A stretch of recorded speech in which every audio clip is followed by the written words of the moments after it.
आपण पाहत आहात नाशिक खबर न्यूज, जनतेचे हक्काचे व्यासपीठ।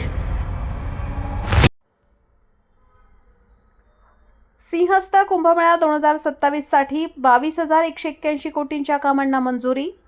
बातमी नाशिक येथून।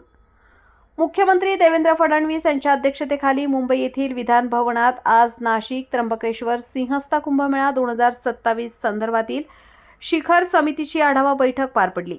या बैठकीत कुंभमेळ्यासाठी विविध पायाभूत सुविधांच्या कामांसाठी एकूण 22,181 कोटी रुपयांच्या कामांना मंजुरी देण्यात आली।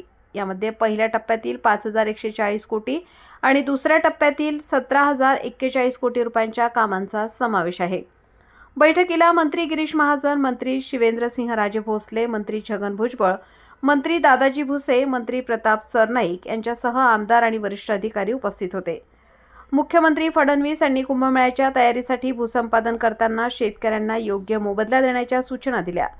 तसेच नाशिक रिंग रोड प्रकल्पातील अडथळे दूर करून 50% भूसंपादन पूर्ण झाल्यानंतर रस्त्याच्या कामांना सुरुवात करण्याचे निर्देश दिले।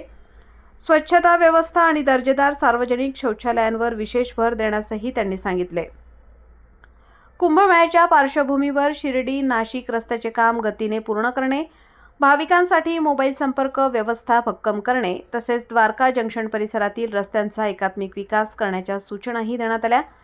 त्र्यंबकेश्वर येथील कुशावर्त कुंड आणि नाशिक येथील गोदावरी नदीतील पाणी कुंभमेळ्यादरम्यान स्वच्छ राहण्यासाठी विशेष काळजी घेण्याचेही निर्देश देण्यात आले।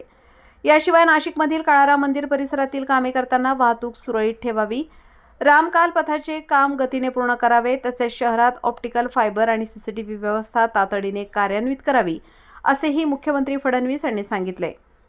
कुंभमेळ्यासाठी नाशिक शहर व परिसरातील सुमारे 2,000 ते 4,000 युवकांना कौशल्य प्रशिक्षण देऊन स्वयंसेवक म्हणून तयार करावे तसेच महिला बचत गटांचा कुंभमेळ्यात समावेश करून त्यांच्यासाठी व्यवसायाच्या संधी निर्माण करण्याचेही निर्देश यावेळी देण्यात आले।